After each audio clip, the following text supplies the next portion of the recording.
Radio J. Médiasphère, Emmanuel Aumonier. Bonsoir à toutes, bonsoir à tous et bienvenue pour ce nouveau numéro de Médiasphère. Nous allons nous intéresser aujourd'hui à la guerre de l'information, notamment à la menace qui vient de Russie et réfléchir à comment s'en prémunir. Pour nous en parler avec nous ce soir, Nicolas Quesnel, vous êtes journaliste indépendant, notamment pour Mariano Paradiso, et surtout, vous venez de publier aux éditions de Noël Allô Paris, ici Moscou, plongé au cœur de la guerre de l'information. Bonsoir et bienvenue sur Radio J. Bonsoir Emmanuel. Alors, la guerre, il va falloir réveiller cette voix. Oui, Alors, il va falloir réveiller. La guerre de l'information existe depuis la nuit des temps, mais on a l'impression qu'on n'en a jamais autant parlé qu'aujourd'hui, alors que ce soit entre l'actualité Ukraine-Russie ou avec le Hamas et Israël aujourd'hui. C'est devenu un sujet, on a l'impression, presque consensuel. Tout le monde a accepté qu'il y avait une guerre de l'information, non ?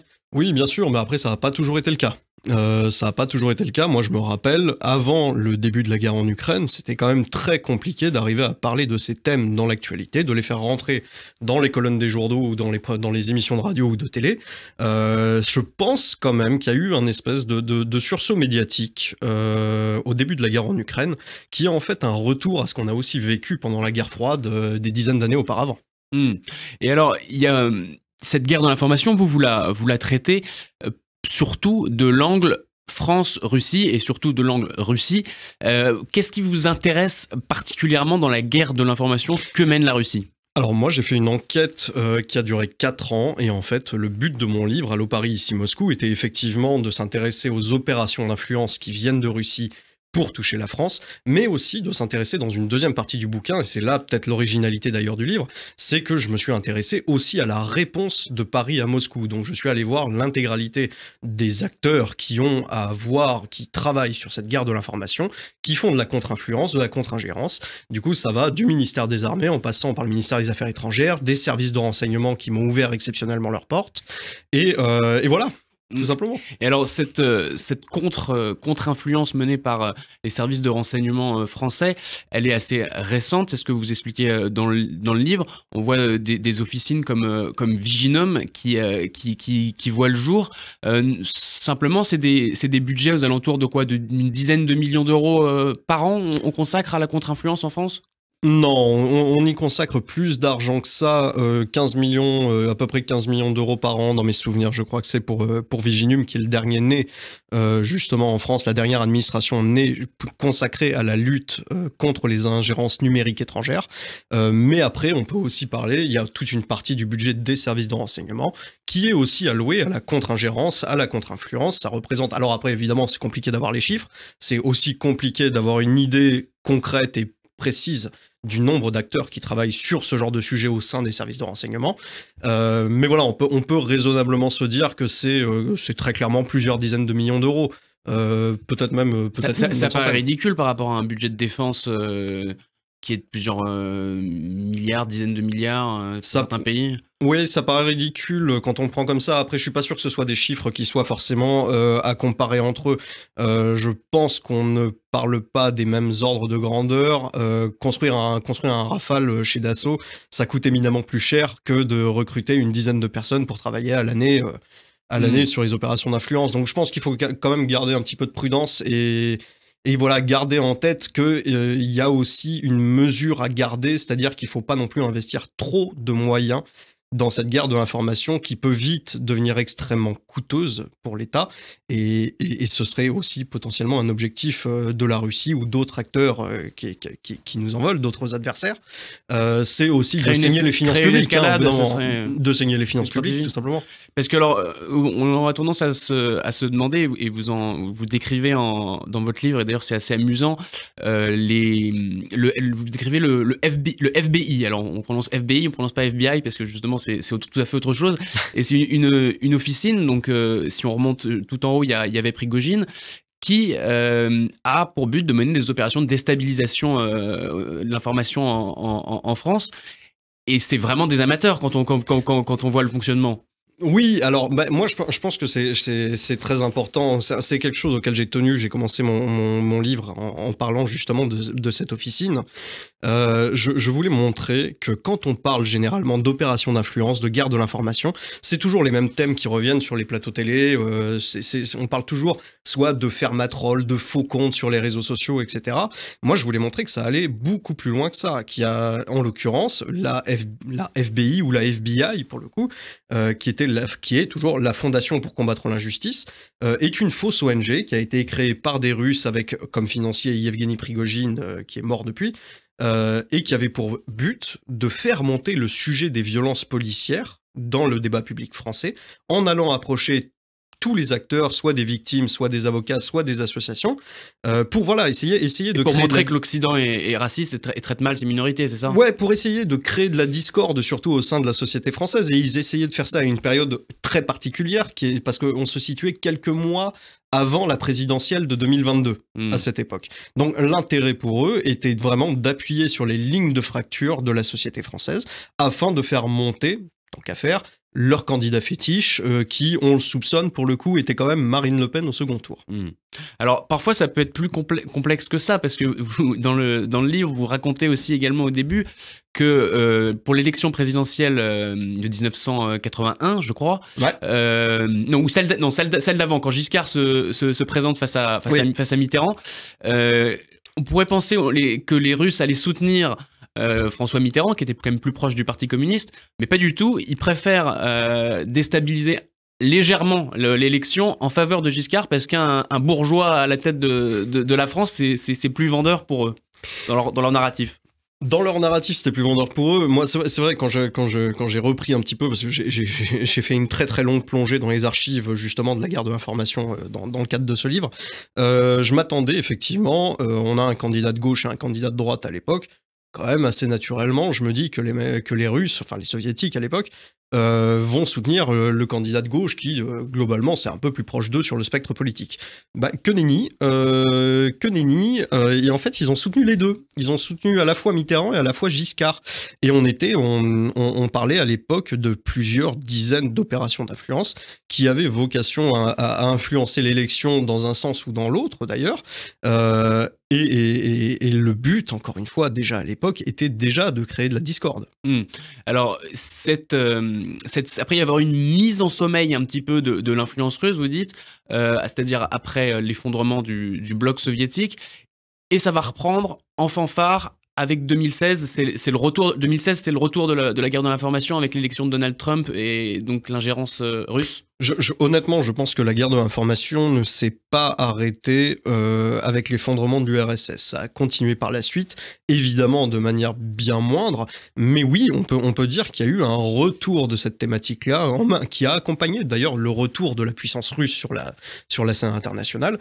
Et effectivement, on a un peu tendance généralement à prendre, oui, le cas assez symbolique de l'élection américaine de 2016, quand les Russes, et Yevgeny Prigojine, pour encore le citer, a essayé d'influencer, d'ingérer dans l'élection présidentielle au profit de Donald Trump.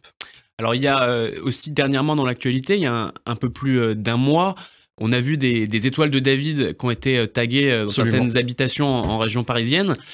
Et puis au début, on a accusé les jaunes de banlieue ou des pro-palestiniens, c'était ce qu'on a entendu en premier. Et puis on s'est rendu compte peu à peu que peut-être ça venait des Russes. C'est une thèse qui vous apparaît crédible? En tout cas, c'est la thèse vers laquelle s'orientent les enquêteurs qui travaillent dessus. Ils ont réussi à remonter, effectivement, on avait beaucoup de doutes, il y a eu beaucoup d'interprétations différentes dans les médias, d'ailleurs sur le pourquoi de ces étoiles de David. Certains y voyaient effectivement un signe de la montée de l'antisémitisme en France, d'autres, plus minoritaires, y ont vu un soutien à Israël. Voilà, et il se trouve quand même qu'on a fini par découvrir que ces étoiles de David ont été faites au pochoir par deux clandestins moldaves qui ont un commanditaire qui est lui aussi moldave, qui prenait visiblement ses ordres depuis la Russie. Et là, pour le coup, on trouve des explications dans l'histoire. En fait, quand j'ai découvert, quand j'ai vu ces tags arriver dans l'actualité, moi, ça m'a fait penser tout de suite à une opération d'influence qu'avaient menée les soviétiques en 1959 et 1960 en Allemagne de l'Ouest, qu'on a surnommée l'épidémie des svastikas, où les soviétiques, pour décrédibiliser l'Allemagne de l'Ouest auprès de ses alliés, ont tagué aussi sur les murs, des immeubles en Allemagne à l'époque, des svastikas, tout simplement. Et c'est pour ça qu'on a appelé ça l'épidémie des svastikas. Et ça avait simplement pour but de miner la confiance des Occidentaux en leurs partenaires ouest-allemands. Et là, alors, ce serait principalement pour faire passer la France pour un État, encore une fois, raciste, antisémite. Moi, il y a quelque chose qui est assez formidable avec la propagande russe et les opérations d'influence, c'est que vous pouvez prendre ça par n'importe quel bout, ils arriveront toujours à tirer le narratif dans un sens et dans l'autre peut-être 2 semaines après. Donc oui, on peut imaginer que c'était pour but d'appuyer la thèse qu'ils essayent de nous vendre sur l'Ukraine depuis 2 ans, du retour des nazis en Europe de l'Ouest et qu'il faut lutter contre les nazis. Mais en même temps, ils peuvent très bien adopter la démarche exacte inverse sur une autre chaîne de radio, sur une autre chaîne de télé de propagande une semaine après. Quoi. Ce qui compte, c'est le désordre. Ce qui compte, c'est le désordre. En tout cas, là, ce qui est très évident pour le coup, c'est que l'objectif était de semer de la discorde en France. De ce point de vue-là, moi je suis forcé de reconnaître que ça a extrêmement bien marché, mais ce qui est intéressant, c'est que ça n'a pas bien marché grâce à eux ou à cause d'eux. Eux, le but du jeu, ils ont mis des étoiles de David sur les murs, et après ils ont essayé de faire monter la sauce sur les réseaux sociaux en s'appuyant sur tout un réseau de faux comptes, etc., des milliers de faux comptes qui ont essayé d'en parler pour faire monter la sauce. Ce qui est très intéressant à observer, et je pense qu'il y a des leçons à en tirer, c'est de voir que ces faux comptes-là n'ont eu absolument aucun effet. Il y a eu aucun résultat d'amplification de cette opération du côté des Russes, mais ils n'en ont pas eu besoin parce que ce sont les médias français qui se sont jetés dessus comme la misère sur le pauvre monde. C'est les ravages de l'information continuent, hein, encore une fois, on ne se pose pas pour réfléchir, on ne se pose pas pour attendre. Ça a fait l'actualité pendant 1 semaine, et donc si ça a créé de la discorde, oui, effectivement, c'est des Russes à la base, mais enfin là, pour le coup, il y a des responsabilités à interroger aussi au sein des médias français. Est-ce que on n'a pas tendance à critiquer trop les Russes, les Chinois, les pays du Sud, et à ne pas balayer devant notre porte? Est-ce que nous aussi, on mènerait pas une guerre totale de l'information? Si cette guerre de l'information est totale, elle est totale pour tout le monde. Est-ce que les Américains, les Français, l'Europe mènent ce genre d'opération, ou est-ce que non, vous pensez qu'on a des méthodes différentes parce qu'on fait partie du camp démocratique? C'est compliqué. De toute façon, c'est toujours compliqué avec ce genre de sujet, mais oui, on mène une guerre de l'information, mais on est aussi en train de comprendre et de réaliser, je pense que ça n'a pas toujours été le cas, que nous sommes là face à un conflit, dans un conflit qui est comme le terrorisme, tout à fait asymétrique. C'est-à-dire que les Russes, les Chinois, bref, les autocrates de ce monde n'ont aucune limite, aucune barrière éthique, morale dans la conduite des opérations qu'ils peuvent mener, c'est-à-dire qu'ils peuvent absolument tout instrumentaliser, tout faire. Moi, je me rappelle aussi des Russes de Wagner qui étaient en train de créer des faux charniers à la sortie d'une base militaire française au Sahel. Ils n'ont aucune limite. Par contre, nous, on doit en avoir. Nous, on doit en avoir parce que si la France fait de l'influence, elle fait de l'influence dans le monde en essayant de porter quand même un socle de valeurs, le socle des valeurs des démocraties libérales, et peut-être particulièrement en France, qui se prévaut encore d'avoir une devise qui est liberté, égalité, fraternité. Quand on a ce genre de devise et qu'on entend porter ce qu'entend porter la France sur la scène internationale, on ne peut pas se permettre d'avoir les mêmes méthodes qu'emploient les Russes et les Chinois. C'est même pas une question d'idéologie, c'est une question de cohérence et de stratégie au bout d'un moment. On ne peut pas se faire des alliés dans le monde en leur vantant les droits de l'homme si on passe notre vie à fouler les droits de l'homme du pied et à faire, pardonnez-moi pour l'expression, les mêmes saloperies que les Russes. Alors, il y a aussi cette idée dans votre ouvrage qu'il n'y a pas seulement les instances militaires, les instances étatiques qui doivent lutter contre cette guerre de l'information, mais il y a aussi les instances privées. Alors on voit, quand on vous lit, que c'est presque plus les instances privées qui ont une attitude cohérente. Je vous parlais par exemple des plateformes et de la Commission européenne.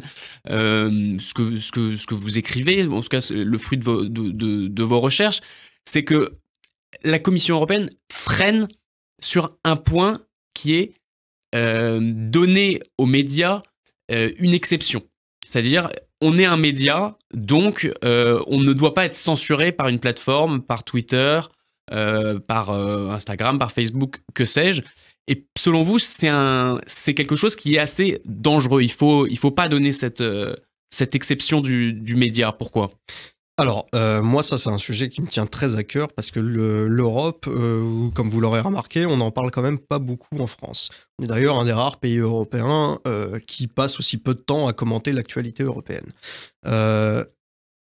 Alors, c'était pas la Commission, c'était le Conseil européen à l'époque où j'écrivais, qui se penchait sur un texte qui s'appelle l'Acte européen pour la liberté des médias. C'est un texte qui est bourré de plein de bons sentiments. C'est un texte surtout qui a vocation à protéger les médias des plateformes, des réseaux sociaux, des grandes entreprises, notamment américaines, comme il peut y avoir Facebook, Twitter, enfin X maintenant, et d'autres. Dans le texte, cet acte européen de la liberté des médias, il y a un article qui est l'article 17 qui prévoit une exemption de modération pour les médias vis-à-vis des réseaux sociaux. Parce qu'il serait fiable. Parce qu'il serait fiable et puis parce que y a quand même un peu l'idée de se dire que des grandes entreprises privées comme ça qui ont déjà énormément de pouvoir ne peuvent pas avoir le droit de vie et de mort, ne peuvent pas pouvoir avoir la possibilité de censurer des médias. Alors, quand on prend ça sur le papier, c'est très bien. Quand on prend ça sur le papier, c'est très intéressant, félicitations messieurs. On a quand même une difficulté dans ce texte-là, c'est que le mot média n'est jamais défini. Et pour cause, il n'est jamais défini non plus dans la loi française, parce que définir précisément les médias, ce serait prendre le risque d'avoir une définition trop restrictive qui pourrait être dangereuse elle aussi. Du coup, le législateur, quand il dit on va protéger les médias des réseaux sociaux, en fait, il parle d'absolument tout le monde. Parce que quand on se réfère à la définition du texte à l'époque, les médias, vous, moi, n'importe qui dans la rue qui crée une page Facebook qui commenterait vaguement l'actualité pourrait être considéré comme un média du moment que lui-même se déclare comme étant un média. Après tout, ça mange pas de pain, ça coûte pas plus cher. Il suffit d'avoir une audience, même 10 personnes. Non, voilà, ça coûte pas plus cher.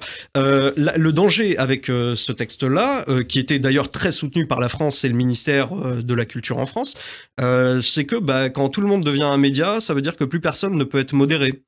Ça veut dire que, y compris ceux qui travaillent pour la propagande d'États étrangers adversaires, que ce soit la Russie, la Chine, nommez-les, enfin tous les autres, quoi, tous les adversaires. En fait, la Commission européenne proposait littéralement de sanctuariser la propagande et de rendre impossible aux réseaux sociaux de pouvoir même modérer eux-mêmes et supprimer les comptes qui servent à perpétrer des opérations d'influence. Ce qui est extrêmement dangereux dans l'absolu, mais par contre, et très étonnamment, ça fait les choux gras des réseaux sociaux. Eux, ils se demandent rien de mieux que de dépenser moins d'argent et moins de temps à traquer les opérations d'influence étrangère, à faire de la modération. Honnêtement, moins ils investissent d'argent là-dedans, mieux ils se portent. Alors, il y a une autre... Il y a une autre chose, un autre fait important, un autre point important que vous soulevez, c'est les médias qui sont sous influence russe. Mais alors les médias que vous citez, c'est des médias qui sont extrêmement confidentiels, avec des audiences, des blogs, des pages web, ça dépasse pas les 100 000 abonnés ou si peu. Et vous ne parlez pas des médias, on va dire, traditionnels, des médias, des grandes chaînes de télévision, des grands quotidiens. Est-ce que eux aussi, ils subissent l'influence russe, ou est-ce que ça s'arrête là ? Ça s'arrête aux petits médias et aux audiences un peu plus confidentielles. Non, je pense que ça s'arrête pas du tout aux petits médias et qui ont une audience un peu plus confidentielle. Moi, je vais citer Nicolas Lerner, le patron de la DGSI, qui, quand il était interrogé à l'Assemblée nationale, justement sur les opérations d'influence étrangère et le cas de la Russie, était interrogé par une députée qui lui demandait est-ce que le Rassemblement national concrètement est sous influence russe. Et Nicolas Lerner a eu une phrase que j'ai trouvée très pertinente qui était de dire aujourd'hui on considère qu'il n'y a pas de parti sous influence mais qu'il y a des individus sous influence. Et je pense qu'on peut faire exactement la même chose avec les médias. Je pense pas qu'on puisse à proprement parler de manière très globalisante de médias entiers qui seraient sous influence. Par contre, ce qui est sûr, c'est qu'on a clairement des journalistes qui sont sous influence des autorités russes, certains d'ailleurs qui, je pense, sont très connus. Et je pense que quand on lit mon bouquin, on a peut-être quelques idées, quoi. Sans citer les noms, je pense qu'il n'y a pas besoin de citer les noms pour savoir de qui on parle. Alors, il y a aussi il y a des journalistes, il y a des hommes politiques, il y a toute une partie sur les... Et là, c'est un peu plus avéré, puisqu'il y a des noms qui sont cités un peu plus clairement. Et on a l'impression que la politique, c'est plus facile pour l'influence russe, c'est ce que vous racontez, de toucher des parlementaires, parce que contrairement à ce qu'on pouvait penser, les parlementaires, ils sont surveillés, mais pas tant que ça, puisque les services de renseignement font attention pour la liberté de la presse, pour les journalistes, et la liberté aussi politique. Donc c'est une bonne cible, c'est ça, un parlementaire? Ouais, moi je voudrais juste revenir avant de répondre à votre question sur les médias, parce qu'il y a quelque chose d'important. Je pense qu'en France, il y a particulièrement un problème vis-à-vis de ça, parce qu'on a une culture de la presse qui laisse une très large part au texte d'opinion, justement. Beaucoup d'éditorialisme, beaucoup de billets d'humeur, etc. Quand même, je pense qu'il est important de noter que c'est généralement dans ce type de journalistes que les Russes vont essayer de recruter concrètement. C'est quand même plus facile, à mon sens, d'infiltrer la rubrique opinion d'un média que d'infiltrer la rubrique investigation ou grand reportage. Généralement, les gens vraiment sérieux sont plutôt du côté des enquêtes et des reportages, et là, ça devient compliqué de rentrer dedans. Par contre, ouais, effectivement, sur les politiques, il y a quand même un problème, mais ça concourt encore une fois de la stratégie des Russes, qui est d'essayer de recruter tous les gens qui portent une voix dans le débat public, que ce soit les journalistes, les parlementaires, il y a aussi les avocats dont on pourrait parler. Bref, en tout cas, ces trois professions, même si évidemment politicien n'est pas une profession, ce sont des mandats, sont quand même on va dire des corps d'activité qui sont plus protégés. Qui sont plus protégés vis-à-vis des services de renseignement, parce qu'on est encore une fois dans un pays démocratique, et les services de renseignement, mine de rien, ont quand même un petit peu de scrupules à se dire qu'ils vont devoir travailler sur des cas comme des parlementaires, des journalistes ou des avocats. On est encore dans un état de droit, et du coup, c'est des professions qui sont un peu plus protégées, mais d'où le fait qu'elles soient très attirantes pour qui aurait envie de faire de l'influence et de recruter dans ces sphères-là. Alors, vous écrivez que tordre les faits et la réalité est un business comme un autre en Russie. Est-ce que la société russe est dépravée à ce point-là? Il y a une culture du mensonge en Russie qu'il n'y a pas ailleurs? Est-ce que c'est vraiment La question paraît simple, mais la réponse est très difficile. En fait, j'écrivais ça quand je m'intéressais justement à une entreprise, parce qu'il faut voir quelque chose, c'est que ces opérations d'influence, quand au moment de la guerre froide, elles étaient généralement déléguées aux services de renseignement, au KGB, à d'autres services de renseignement encore, ce qu'on constate depuis une petite dizaine d'années, c'est qu'il y a une privatisation croissante du secteur. Et dans mon livre, je me suis intéressé à une de ces entreprises en Russie qui embauche justement des jeunes, qui embauche beaucoup de jeunes, qu'on pourrait croire sortis d'une école de commerce à Paris, qui ont littéralement la même tête, les mêmes modes de consommation, les mêmes habitudes sur les réseaux sociaux. On est face à une jeunesse qui n'hésite pas à publier, d'ailleurs c'est très amusant, ils n'hésitent pas à publier des photos de leur dernier MacBook, de leur dernier iPhone sur leurs réseaux sociaux, vraiment à la manière des Occidentaux. En fait, c'est des gamins qui sont complètement occidentalisés comme nous, à la différence près que eux travaillent contre l'Occident. Voilà, à la différence près que eux travaillent dans des entreprises qui ont pour but de miner ces sociétés occidentales qui les font tant rêver. Et c'est là où j'écrivais justement cette phrase qui disait que oui, il y avait une culture du mensonge. Non, mais en fait, la réalité est un business comme une autre dans une société où il y a au final pas d'idéologie, parce que la Russie est une société où il n'y a quasiment pas d'idéologie, qui est par contre une société extrêmement consumériste. Alors sur l'idéologie justement, ce qu'on voit quand on vous lit, c'est que finalement les Français, les parlementaires français ou les journalistes français qui sont manipulés par les Russes ont plus d'idéologie que les Russes eux-mêmes, dont vous dites qu'ils n'en ont pas, et que finalement, je ne sais pas s'ils s'amusent, mais en tout cas, bien sûr. Ils utilisent... Moi, je pense que ça fait beaucoup rire les gamins sur lesquels j'ai travaillé de voir qui eux, sont payés littéralement pour porter la propagande russe et pour miner les sociétés occidentales. Je pense que ça les fait beaucoup rire de voir qu'en France, on a des gens qui font exactement la même chose, même parfois sans être payés. C'est-à-dire, je pense que les propagandistes russes en France ont beaucoup plus d'idéologie, sont beaucoup plus marqués, sont beaucoup plus convaincus par la propagande du Kremlin, qui quand même consiste à dire, mais en même temps c'est normal, on va revenir 2 secondes sur la propagande du Kremlin, depuis des années, Vladimir Poutine décrit l'Occident comme une société décadente, envahie par les LGBT, voilà, en même temps c'est ce que c'est, où le grand remplacement est une réalité, voilà, enfin bref. Mais il y a des gens qui croient particulièrement à ça en France, il y a des gens qui sont tout à fait convaincus de ce genre de discours. Du coup, ils portent et ils amplifient aussi la propagande russe de leur côté, parce que ça colle exactement à leur idéologie. Et quand on regarde les gamins qui sont payés en Russie pour le faire, eux ne partagent absolument pas cette idéologie. Quand on retrouve leur compte un peu plus privé sur les réseaux sociaux, il y en a même qui s'expriment très fortement contre la guerre en Ukraine. J'imagine que ça doit quand même bien les faire rire de voir ces Français s'agiter à ce point-là sans même être payés. Mais une société où, si vraiment dans cette société russe, plus personne n'y croit, ça va finir par s'effondrer. C'est comme l'Union soviétique. On peut penser qu'on est à l'aube d'une révolution si plus personne n'y croit. Honnêtement, moi je suis pas sûr que personne. Déjà, il y a quand même des gens qui y croient, hein, la propagande russe en Russie. Mais je crois pas que c'est les élites simplement qui n'y croient pas. Je pense que quand même, quand vous êtes à Moscou, alors après attention, hein, on va pas essayer de définir la société russe dans son ensemble. Les choses sont beaucoup plus complexes que ce qu'on pourrait dire dans une émission ou même dans 200 émissions. Mais en tout cas, ce qui est sûr, c'est que du côté des jeunes qui habitent dans les grandes villes, que ce soit Moscou, Saint-Pétersbourg, des jeunes de 20 ans qui ont accès à l'information et qui sont très occidentalisés dans leurs mœurs. Bon, je pense pas que qu'ils soient très très convaincus de ce que leur raconte Vladimir Poutine au quotidien non plus, quoi. Alors, pour protéger toujours les citoyens, notamment les citoyens français et européens, enfin là on est en France, il y a eu une loi qui a visé à encadrer l'influence commerciale et à lutter contre les dérives des influenceurs sur les réseaux sociaux. C'était le 10 juin 2023, mais elle risque d'être retoquée par la Commission européenne. Est-ce qu'il faudrait une législation également un peu plus poussée pour les agents d'influence ?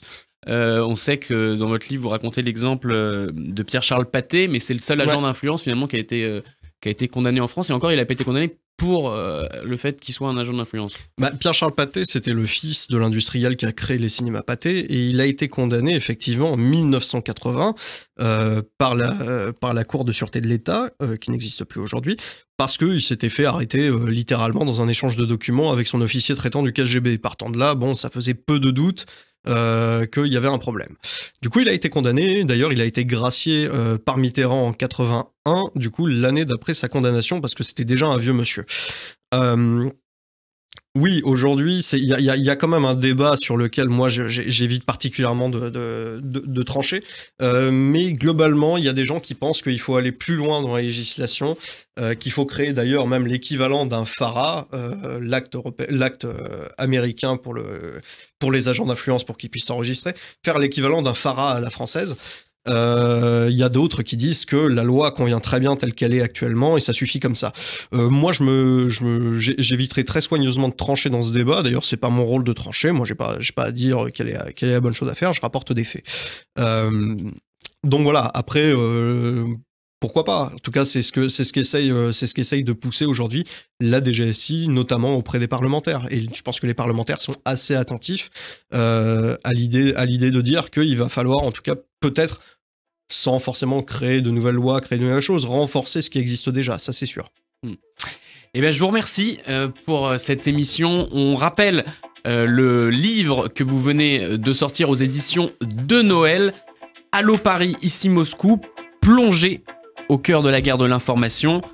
Quant à moi, je vous donne rendez-vous au prochain numéro.